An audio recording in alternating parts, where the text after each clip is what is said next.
Hey, how are you? Well, I got a lot of great questions on the bed platform project from last week. And I know that I'd said during the build that it was a more complicated project than I thought it would be. And it really wasn't a complicated project.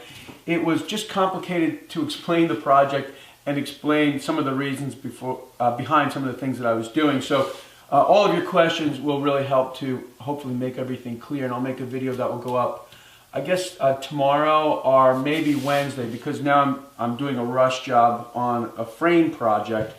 And I thought I'd make a quick video on this too, because last week I had showed some of the frame work that I was doing and I'd gotten a couple of questions, and maybe this video will answer some of those questions. And also I installed the frames that I was building last week, and I thought they looked great. I was really happy with the way they came out. And originally, when I was working with the client, I had wanted to paint the frames white. And if I had done that, I would have made the frames out of poplar, not walnut. But the client wanted the gilded edge with the walnut side. And I thought they came out great, and I thought they really looked nice in the house. So I've got a drawing here. This is a little bit different of a frame.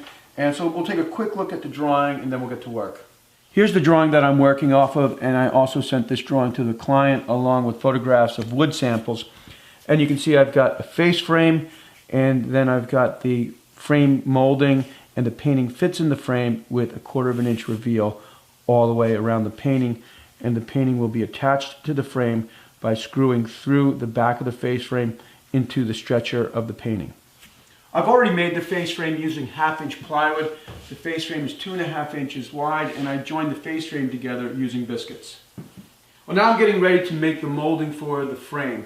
And I've just ran the boards through the joiner, and now I'm going to rip them to width using the table saw.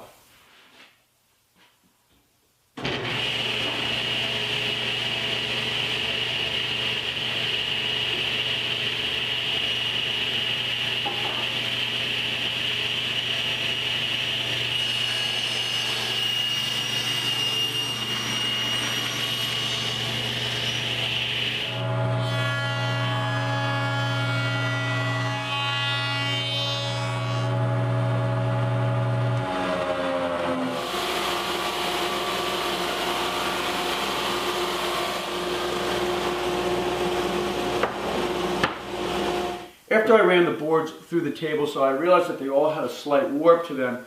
And luckily the boards were just a little bit heavier than 1 1/8 inch, so I had some room to work with.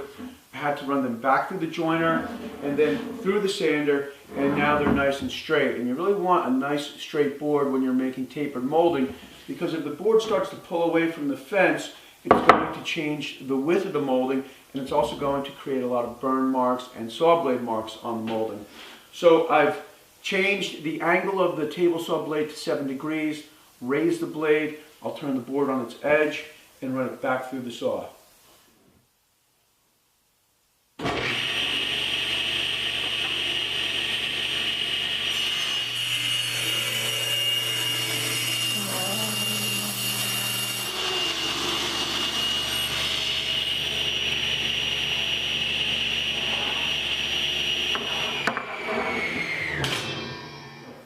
Now I'm getting ready to attach the molding to the face frame, and you can see I've got a nice big piece of plywood on my work table, and I put that there so the frame is supported as I work on it.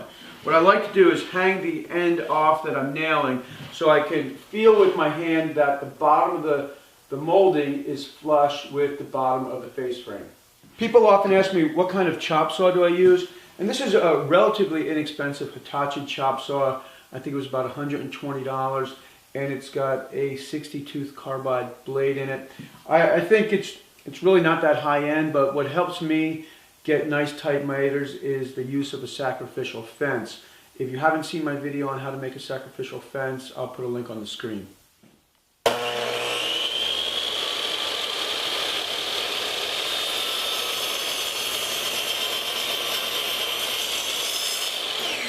I just made my first miter cut, and this is the miter for the right side. What I want to do now is take the piece of molding, flip it upside down, and mark for my next cut. I'm going to put a pencil line at the top, but I'm going to have to use a square and transfer that line to the bottom of the molding, because when I make that molding, that's the way I'll be cutting it.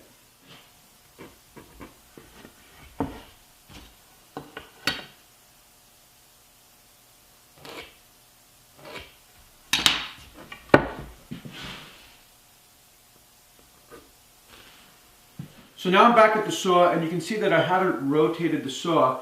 I'm just going to take the piece of molding and flip it so now the top is resting on the fence. I'll line the pencil mark up with the kerf that was cut into the sacrificial fence, and I'm ready to make the cut.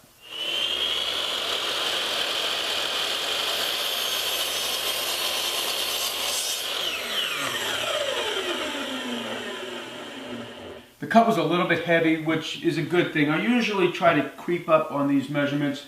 I'll take a little bit more off and it should be right on.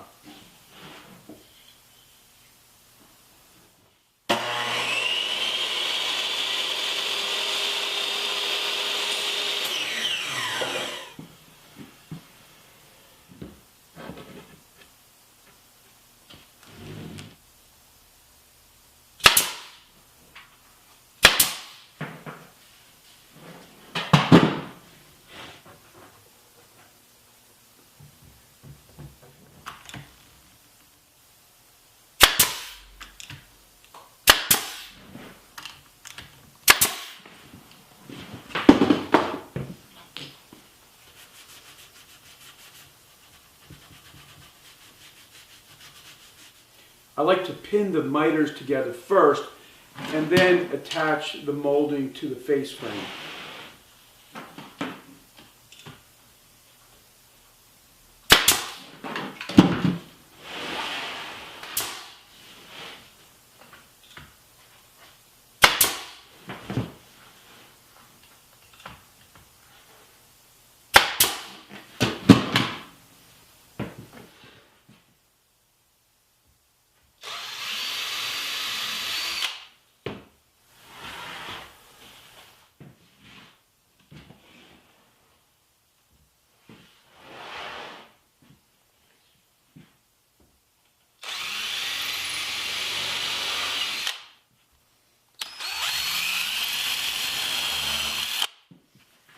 I just finished drilling and countersinking holes so I can attach the painting to the frame with screws. But before I sand the frame and stain it, I'm going to bring it upstairs and just make sure that the painting fits in the frame the way I want it to.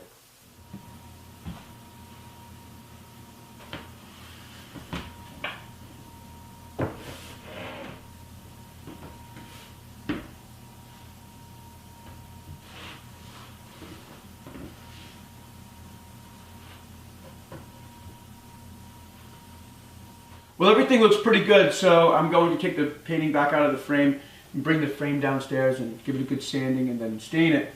And in case you were wondering, the artist, his name is Rhett Sturman. He's a Vermont artist, and this is a Vermont scene. And not only do I like Rhett's paintings, I love the fact that his paintings are always nice and square, because that makes life a lot easier on me. And I'm going to install this sometime in the next couple of days, and when I do, I'll try to get a few pictures up on my website. So if you want to see what the painting looks like in the home, it will be attached to the post. Thanks for tuning in. I'll see you soon.